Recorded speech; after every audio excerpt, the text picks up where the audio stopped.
Semoga semuanya selalu dalam keadaan sehat walafiat. Jangan lupa untuk tetap menerapkan protokol kesehatan.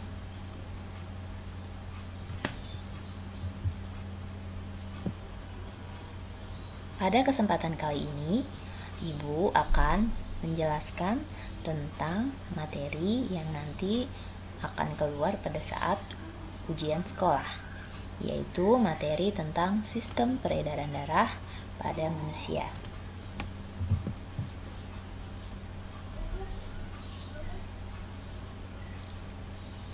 Lihat gambar yang ada pada layar.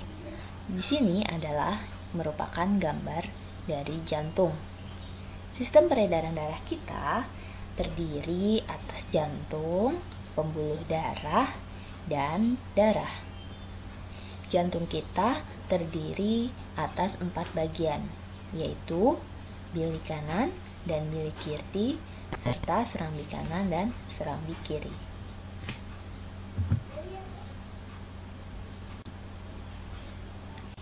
Mari kita mempelajari fungsi masing-masing bagian pada jantung.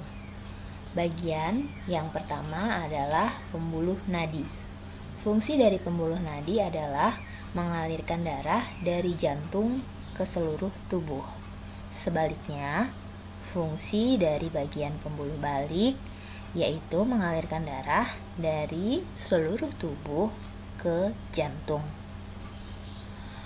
Serambi kanan berfungsi untuk memompa darah ke bilik kanan, sedangkan serambi kiri berfungsi memompa darah yang berasal dari bilik kiri. Bilik kanan berfungsi memompa darah ke paru-paru, sedangkan bilik kiri berfungsi memompa darah ke seluruh tubuh.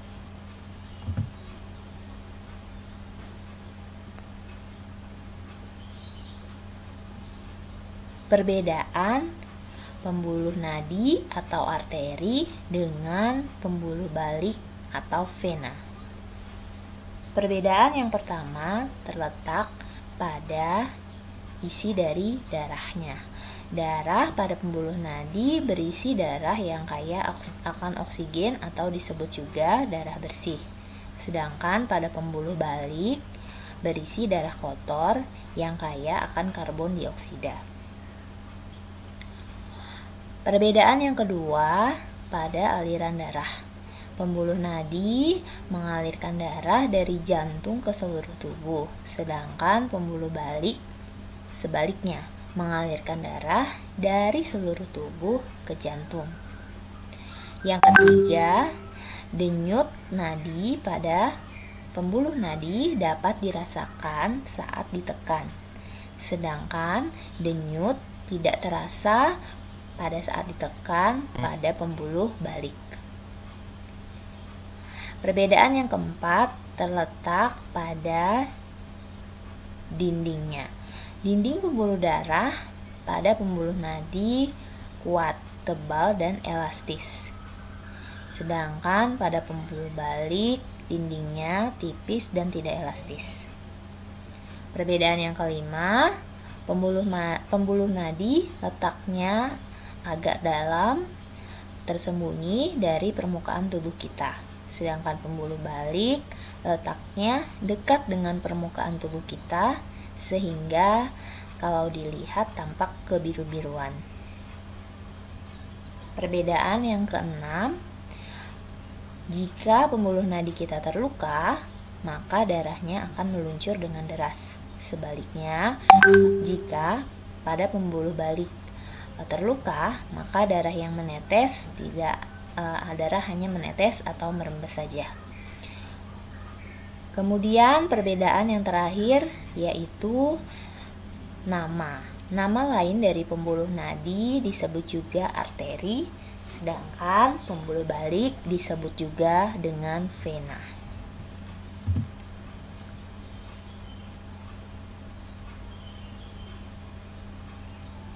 Perhatikan gambar berikut. Gambar berikut menunjukkan bagaimana proses peredaran darah pada manusia. yang terdiri dari beberapa bagian yang dialiri oleh darah.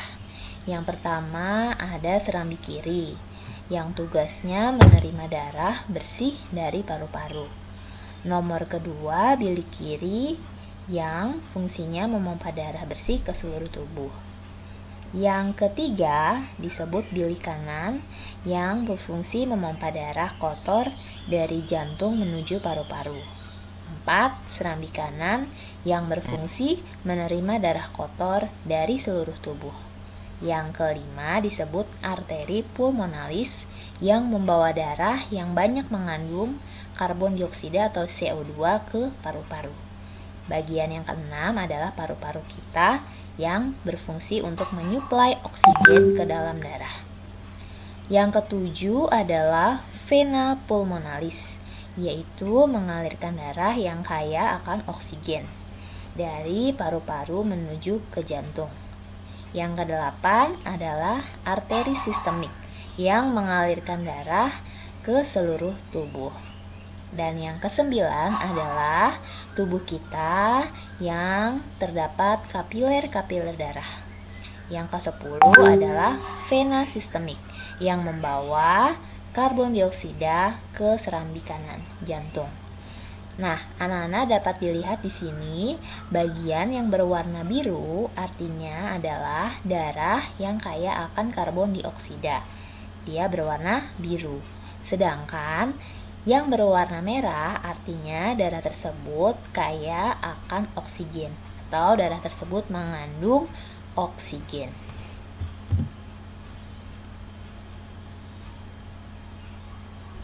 Nah, bagaimana caranya supaya anak-anak cepat dalam menghafalkan bagaimana aliran darah pada peredaran darah besar dan peredaran darah kecil?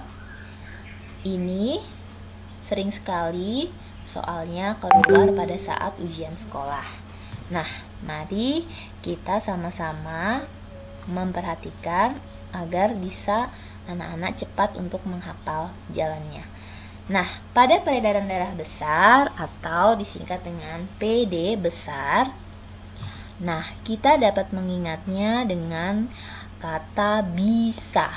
Kata bi artinya B adalah bilik, I adalah kiri. Jadi B di sini adalah bilik kiri. Jadi pada peredaran darah besar, urutan aliran darah dimulai dari bilik kiri, kemudian melalui aorta,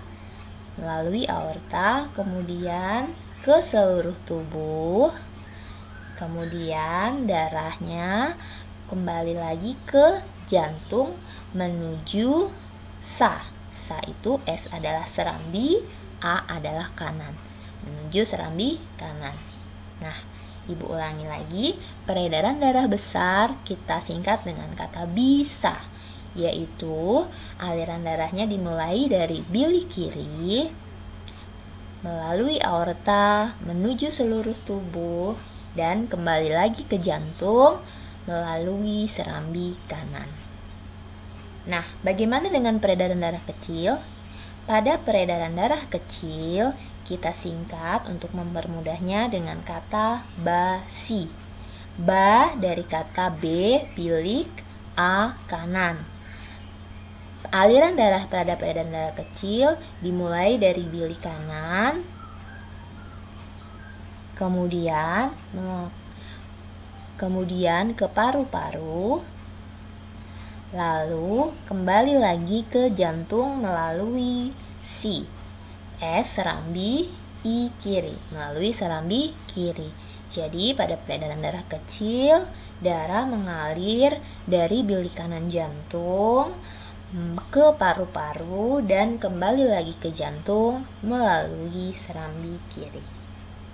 Nah, mudah-mudahan dengan tips ini anak-anak bisa dengan cepat menghafalkan jalannya proses peredaran darah besar dan peredaran darah kecil.